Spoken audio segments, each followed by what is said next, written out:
గాజువాకలో హత్యకు గురైన మౌనిక మదర్ మనతో పాటు ఉన్నారు. అంతా మాట్లాడదాం. నేను ఫస్ట్ చర్చికి వెళ్ళిపోయానండి. ఇద్దరు పాపలను టిఫిన్ తిన్నారు. తిన్న తర్వాత ఈ పాపకు చెప్పేసి బయలుదేరింతాను. చెప్పండి, మార్నింగ్ మీకు ఈ విషయం, ఈ మౌనిక హత్యకు సంబంధించిన విషయం ఎలా తెలిసింది? మార్నింగ్ నేను పడుకుని అంటే రాత్రి అంతా పడుకోలేదు, మా పాప కోసం ఎదురు చూస్తున్నాను. ఇక మా పాప ఏమొచ్చి ఫోన్ తీసి చూడగానే మెసేజ్ వచ్చిందంట, మౌనిక డెడ్ అనేసి. అప్పుడు వెంటనే ఏడ్చుకుంటూ వచ్చింది నా దగ్గరికి, వంట చేస్తుంటాను.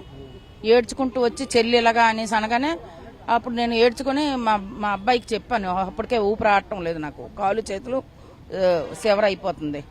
చెప్తే అప్పుడు వీళ్ళకి కూడా ఎవరు ఫోన్ చేసి చెప్తే అందరం కలిసి స్టేషన్కి వచ్చాము. రవీందర్తో పరిచయం ఉన్నట్టు ఇప్పుడన్నా మాట్లాడుతున్నట్టు కానీ మీకేమైనా సమాచారం ఉందా? సార్ అటువంటివి ఏమి లేవు. మా అమ్మాయికి మాత్రం అటువంటివి లేవు, సంబంధాలు తప్పుడు సంబంధాలు గట్రా ఏమీ లేవు. ఇప్పుడు ఇలాగ జరిగిన తర్వాత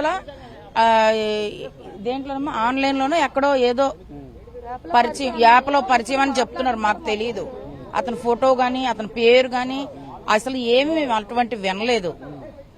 ఇక్కడే ఇలాగ స్టేషన్ లోనే వింటున్నాం అన్నినో.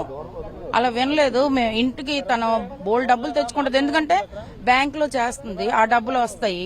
తర్వాత ఈ ఖాళీగా ఉండకుండా ఈవెంట్లకు వెళ్ళిపోద్ది. ఈవెంట్లు ఆ డబ్బులు ఈ డబ్బులు తను దాచుకుంటుంది. నాకు జీతం వస్తుంది, తినకి జీతం వస్తుంది. ఇంకొక అబ్బాయికి తన డబ్బులు తను తెచ్చుకో.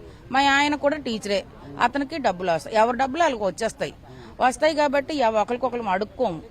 అయినా సరే మా పాప నాకు మందులు తెస్తుంది, నెల మెడిసిన్ అది మందులు తెస్తుంది, కాయగూరలు ఆకుకూరలు అప్పుడప్పుడు చికెన్ మటన్ అన్ని తెస్తుంది.